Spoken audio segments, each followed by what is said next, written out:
If you remember 5 years ago when I did that mini-series where I showed how Oddworld new and tasty look like out of bound, it is time now for me to do the same with Oddworld Soulstorm. Before I start the video, I want to give a huge shout out to Kane Zantasuken for making this mod, and List for uploading the mod to everyone, and also my friend Lostraniero91 for showing me this mod to begin with. And honestly, this camera mod is much better than the one in New and Tasty, because this one allows me to freely move the camera anywhere I want. So without further ado, let's get started. At the very beginning, I wanted to see where these Modokans are running to. If I turn the camera around and turning it upward to get a better view, we can see that the Modokans are just running nowhere and disappearing. I also wanted to see what's inside the curtains, and there's literally nothing. Mostly the flame is blocking the view, so it's a bit hard for me to see what's inside. But really there's nothing inside, there's only the stone wall with some text on it. Aside from that, if I turn the camera around the beginning, we see literally nothing. But in general, there's nothing really interesting to see in the rate of motorcycle lines out of bound, because afterward, if I turn the camera around, I see literally cliffs everywhere, which makes sense since this game is a 2.9D game after all. However, I thought of one interesting thing. I wanted to see where these Modokans we see running in the background is actually coming from and when they're running. And if we take a look here, we can see that the Modokans is starting running from here, spawning nowhere, and we can also see that they're just clipping from each other with no problems at all. But here's where it gets a bit weird. See, when they reach that cliff, they just clip through it like there was no problem, and as soon as they go inside, they disappear. Although they don't actually disappear, they actually teleport all the way here to give the illusion that they're actually continuing running. And when they reach this part, they disappear again and teleport somewhere else. But when I move the camera around to see where they teleport, I don't really seem to find them anywhere. That's when I realized that, oh wait, they're actually waiting for Abe to arrive at this part so that they don't get that far away. So after that, I decided I should just play the game normally and reach that part until I see the Modokans in the background again. After that, the Modokans started to running again, and when I take the camera here, they just clip through it like it didn't exist, and when they reach the end of that platform, they teleport all the way here.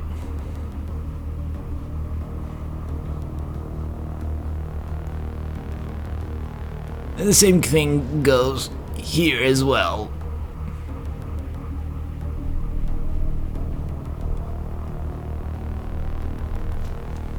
Though I'm not really gonna bore you all with the entire route with how the Modokans is going, so I wanna just skip straight ahead to where there's something really interesting is going on. When the Modokans reach this part of the platform, they don't actually teleport. Instead, they are just walking straight down of thin air and then continuing walking at this platform, which looks so weird. Like, it's literally the only place in this level they're doing this, which looks so odd.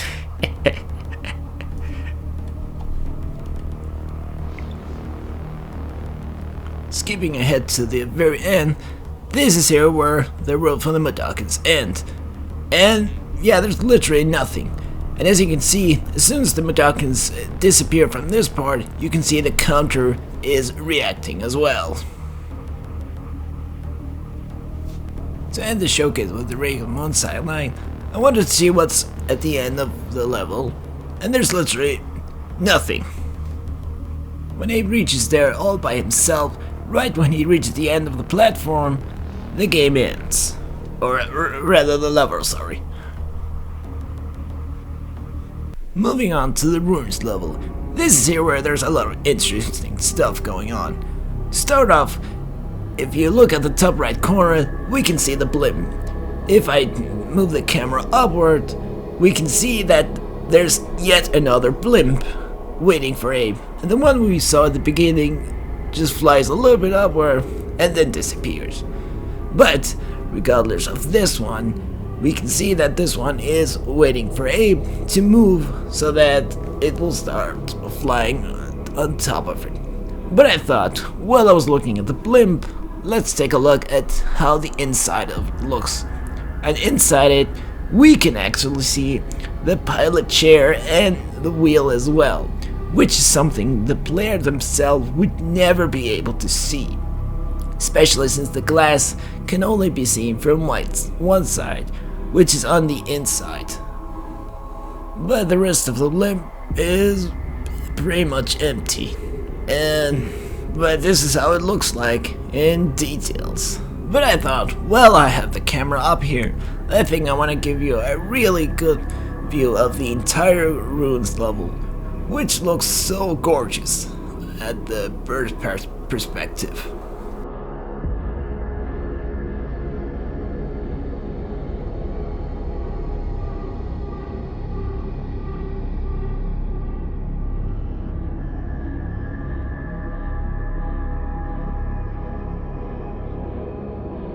When it moves here, the blimp begins to teleport right at the top of them. But then I thought, where's the blimp going after we lose sight of it from the player's perspective? It turns out that it is actually flying in a circle until it goes all the way back up to the starting position where we saw it at the beginning. And while it does that, Cliff doesn't really seem to be any problem with it at all. Once it goes back up to the starting position, the blimp disappears. Moving on here, if I take the camera a closer look, we can see Elf in a better detail. And here we can see him waiting for Abe. When the cutscene started, I thought I wanted to take a close look at Stoopy. And as I can see, he's just an average looking Mudokons with a builder helmet on. However, the thing is, as soon as the cutscene with Abe and Elf ends, Stoopy disappears. So this is why I wanted to take a better look at him when the cutscene is starting. And yet again, we see the Mudokons is running it here in the background. Though I don't really want to bore you way too much with how it works, because I'm sure you already know the drill with it. Though there are a few stuff that I want to show to you anyway that is interesting. Starting off, if I take the camera all the way in the black bar here, we can see these Mudokons that is covering themselves from the sleeks shooting at him. Even though right now they are not really shooting at him at all. And we can also see Elf here as well. Though this isn't exactly the same Elf that we saw previously, because this is another Elf model. Which, fun fact, you can even see this by yourself from the player's perspective. We can also see that these two platforms reach the same end, which leads all the way here. So they are actually reaching this part right here. But when this part played, I want to see where the blimp is going. As I did this, it seems that it disappeared completely, so I never really stood a chance to see where it went. So I think it just showed up and then disappeared completely. Anyway, here's what it looks like when the Mudokons are climbing up the stairs. And it looks completely messed up downward, and as you can see that they're gently waiting for each other to climb upward so that they can also climb up as well. And when we look at the top, it also looks pretty messed up. But of course, it's something that is a bit difficult for the player themselves to see from a far distance. And true enough, like I said earlier, they are actually going here, but as you can see, they just disappeared. So they are not exactly joining these Mudokons that are covering themselves from these sleeks that are supposedly shooting at them. When the cutscene starts, Stoopy appears again, and I thought I want to take a better look, but then I thought, nah, there's nothing really interesting here, aside from the fact that he lost his helmet. As soon as Abe opens the door for the Mudokons, we can see that the Mudokons are just spawning out of nowhere and is continuing running. Here's another thing that I've been really curious about. Where exactly is this mineshaft taking place in the entire level? If I turn the camera around, it's pitch black. But if I move the camera upward, I found out that the entire mineshaft takes place inside a giant black cube. And as you can see, when I enter the mineshaft, the entire level from outside is completely invisible except for the platform part. Probably to save up some space, or power, sorry. And here's how the entire ruins level without all the cliffs.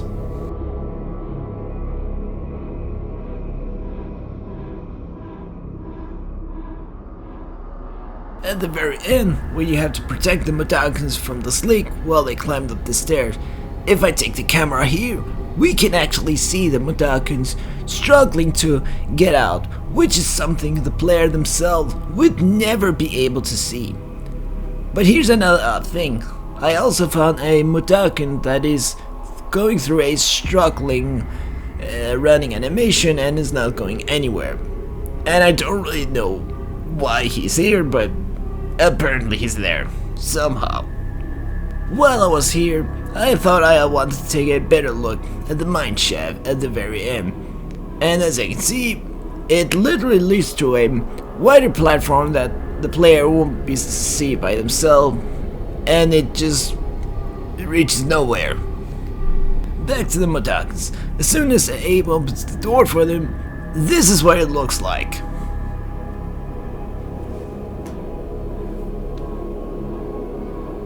Taking the camera upward, it seems like the platform they are stepping through is like it doesn't really exist for them at all.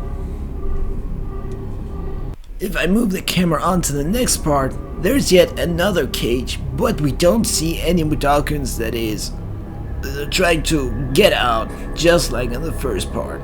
Seems like this is unique to the first part of this stair thing, or whatever this part is called. Moving on to the next level, the blimp. At the very beginning, if I take the camera all the way to the background and take a better look at those sleeks, we can see that they are actually stepping on some actual crafted platform, which is something I don't believe is possible for the players themselves to see. In fact, there's actually a lot of interesting platforms that is well crafted in the background, though I'm not sure if all of them or some of them is even possible for the player's perspective to see. Later on, the blimp is starting to fire missiles at Abe, and I was curious to see where exactly the missiles is coming from. And apparently it comes from the air balloon itself, with no specific launcher. This is how it looks like up very close. Here's one more thing that I've been curious about. What is exactly inside these urns? If I take the camera closer, I can see there's a small box with scrap cakes, a soda, and then there's this little box that I can't read the text, probably because I can only see an N and a K. And yeah, I think that's literally it I can see. But when Abe is starting to scatter around with, you can see that the trash is jumping all around. And if I pause the game and take a better look at we can see there's another package with an art of sleeks. However, as I was doing this, I realized that these trash seem to follow the camera for some reason. Take a look at the urn inside when it's empty. It is empty. When you reach the end of the level, we can see the blimp is waiting for you in the background. And I wanted to see if this was the exact same blimp that we saw at the beginning of the level. It turns out It is actually, although it did not really move that far from its starting position. But that's where I also realized that Abe was technically going through a giant circle throughout the entire level of this. I also wanted to see how it looks like when Abe is reaching inside the cave, and inside of the cave looks the exact same as the previous. Whoops. I don't think this was intentional. But whatever, it registered anyway, and the level is complete. Last level to showcase for this video is the Funicular. At the beginning of the level, we see a cutscene with the blimp is flying in the air. And I wanted to see where the blimp is exactly going after the camera starts to move away from it. It turns out that the blimp is actually flying all the way out of the level. And as soon as it does this, it is slowly flying downwards, and then it disappears. I also wanted to see how it looks like from the other side of the door. And there's literally nothing. This is how it looks like from the other side of a door. And also when you reach these mine shafts, it works the exact same as it does in the ruins level, where every part of the mine shaft is a giant black box of its own. If I take the camera outside, I managed to get a really good look of the entire Funicular level without the fog effect.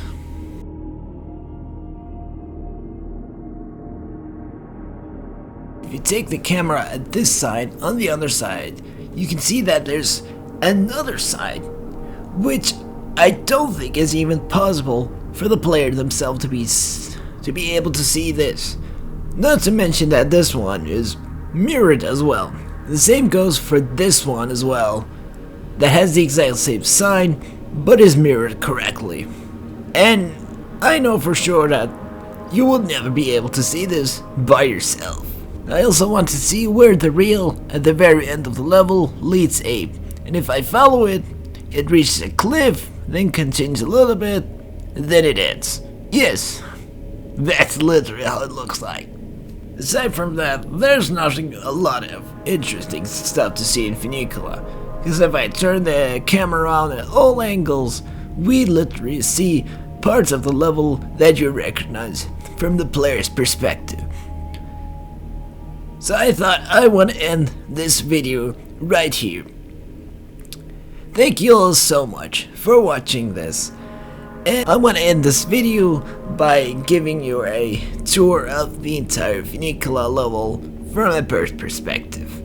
And I'll see you all next time. Bye bye!